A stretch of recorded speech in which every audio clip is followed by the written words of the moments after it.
जय हिंद दोस्तों। आज का ये वीडियो एम पॉकेट एप्लीकेशन के ऊपर है। जी हाँ दोस्तों, आप लोग ने एकदम सही सुना। अगर एम पॉकेट एप्लीकेशन की कस्टमर सर्विस आपको जवाब देने में असमर्थ है और आप काफ़ी समय से उनको मेल कर रहे हैं, प्रयास कर रहे हैं अपनी प्रॉब्लम साझा करने की, लेकिन उनकी तरफ से कोई भी जवाब अगर आपको नहीं मिल रहा है, तो ये वीडियो आप लोग के लिए बहुत ज़्यादा इम्पोर्टेंट है।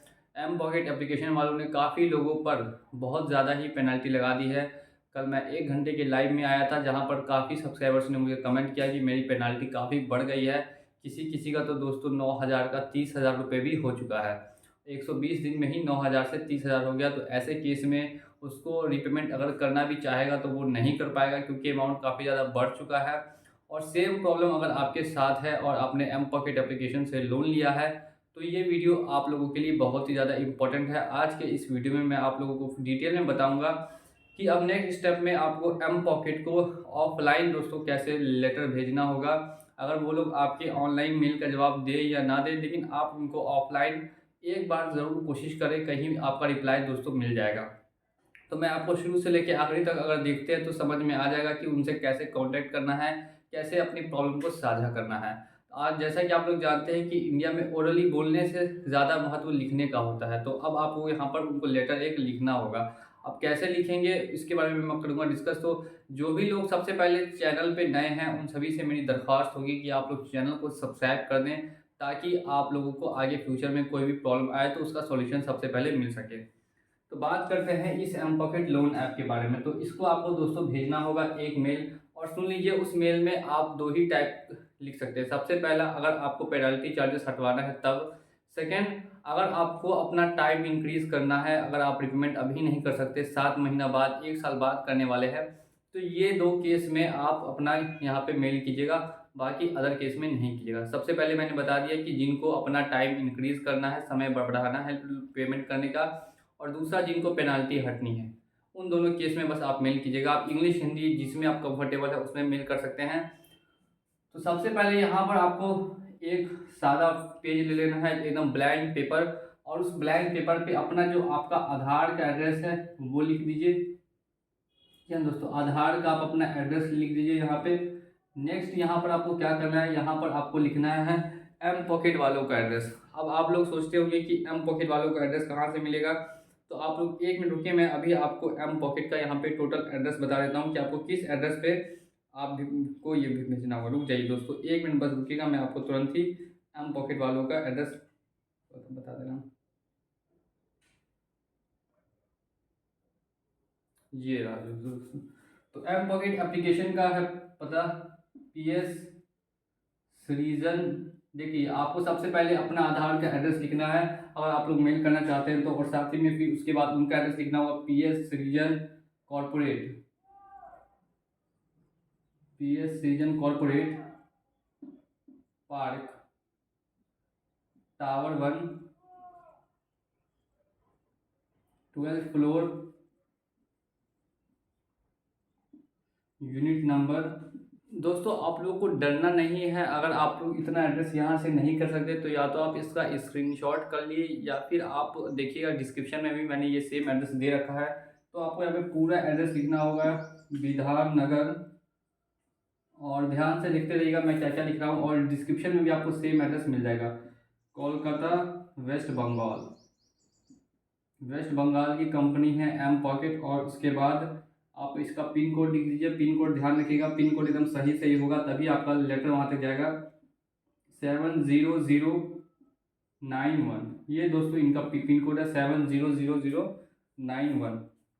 अब यहाँ पर आपको इतना लिखना है, सबसे पहले आपका अपना आधार का एड्रेस, फिर उसके बाद रीजन जहाँ पे आपको भेजना है वो एड्रेस।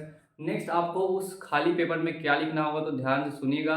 अगर आप लोगों को, ध्यान से सुनिए, अगर आप लोगों को अपना टाइम है बढ़ाना, तो यहाँ पे आप लिखिएगा विषय, ठीक है, लोन चुकाने हेतु समय अवधि बढ़ाएं। आपको अपना लोन जब आपको वापस करना है तो उसमें आपको ज़्यादा टाइम चाहिए, तो ये आपको लिखना होगा। और नेक्स्ट हम लोग बात करते हैं जिन लोगों को अपना पेनाल्टी हटाना है उसके लिए।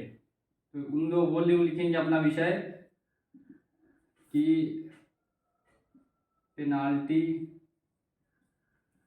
लोन से हटाने हेतु, ये आप लिख सकते हैं। या अगर आपको कुछ और भी इससे अच्छा लिखना है तो वो भी आप लिख सकते हैं। मैं बस यहाँ पर आपको एक बता दे रहा हूँ कि आप कैसे लिख सकते हैं उनको। ये आपको एक सादा पेपर लेना है, उसमें ये सारी बातें पहले एंटर कर देनी है। इसके बाद नेक्स्ट आपको यहाँ पे अपना कंटेंट लिखना होगा। और कंटेंट में क्या क्या लिखना होगा, तो सबसे पहले आप अपना नाम से इंट्रोडक्शन से स्टार्ट कीजिएगा कि मेरा नाम क्या है। ठीक है दोस्तों। उसके बाद आपने कब लोन लिया था वो लिख दीजिएगा। फिर उसके बाद आपको लिखना है कि मेन जो चीज़ है वो मैं आपको भी बता देता हूँ। पहले आप अपना इंट्रोडक्शन ले लीजिए, उसके बाद मेन जो टॉपिक है वो मैं बताता हूँ। अगर आपको लोन चुकाने हेतु समय अवधि बढ़ानी है तो उसमें आपको कंटेंट में लिखना होगा मेन बॉडी में कि अभी मेरे पास लिखिएगा, मैं आपके पास लिख रहा हूँ तो अभी लिख लीजिए अभी मेरे पास पर्याप्त धनराशि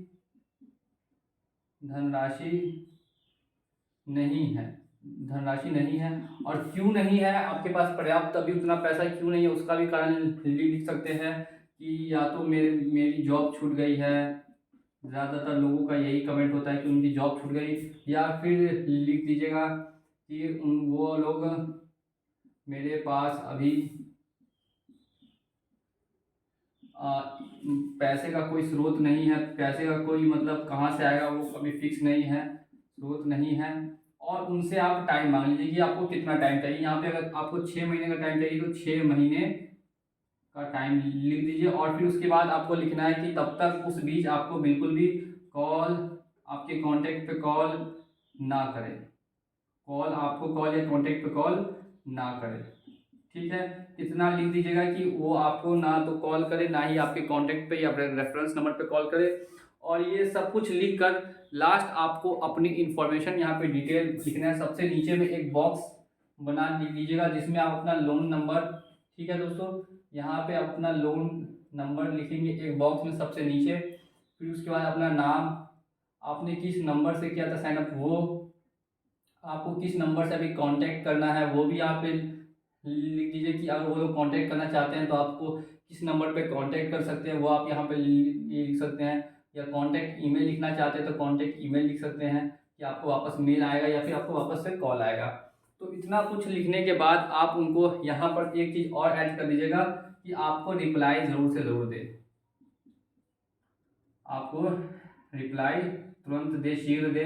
अगर वो लोग इतना करते हैं, आपकी बात मानते हैं, तो फिर आपका यहाँ पे समय अवधि बढ़ जाएगा। और इतना करने के बाद दोस्तों आपको क्या करना होगा कि इसका 2-3 फ़ोटो कॉपी करके और एक फ़ोटो अपने पास रख लीजिए कि आपने लीगल तरह से एम पॉकेट एप्लीकेशन वालों को ये सूचित किया है, उनको बताया है कि या तो आप अभी लोन अभी नहीं दे पाएंगे, आपको टाइम चाहिए, या फिर आप पेनाल्टी हटवाना चाहते हैं। तो उसमें आपको बॉडी में क्या लिखना होगा, तो मैं आपको बोल देता हूँ यहाँ पे, आप जगह बाकी नहीं तो मैं बोल देता हूँ कि अगर आपको पेनाल्टी हटाना है तो आप लिखिएगा कि मेरे साथ कुछ कुछ प्रॉब्लम्स हो गई थी। जो भी प्रॉब्लम हो आप अपने से लिख सकते हैं कि मैं बीमार हो गया था, एक्सीडेंट हो गया था, जॉब छूट गई थी, या फिर पैसे का कोई स्रोत नहीं था।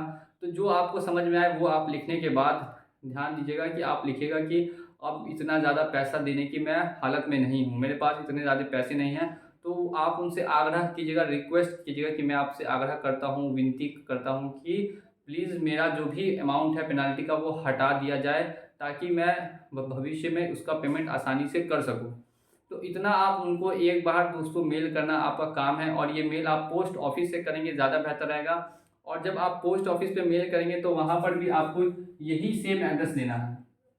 पोस्ट ऑफिस में जब मेल करने जाएंगे तो उसके एनवलप पे आपको यही सेम एड्रेस देना है। और लगभग 40 से 50 रुपये कॉस्ट लगेगा आपको मेल करने का।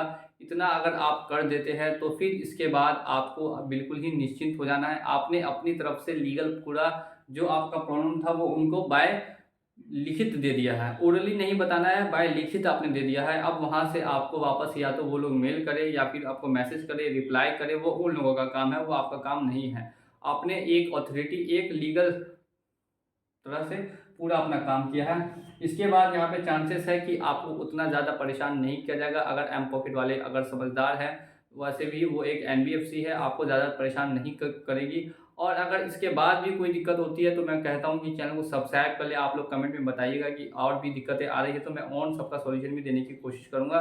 तब तक के लिए वीडियो अगर आपको पसंद आई हो तो वीडियो को लाइक कीजिएगा और साथ ही में चैनल को सब्सक्राइब करके रखिए ताकि फ्यूचर में कोई भी दिक्कत से संबंधित आपको मैं तुरंत सॉल्यूशन दे सकूँ। चलिए चलता हूँ आज के इस वीडियो में, मिलेंगे अगली वीडियो में बहुत जल्द।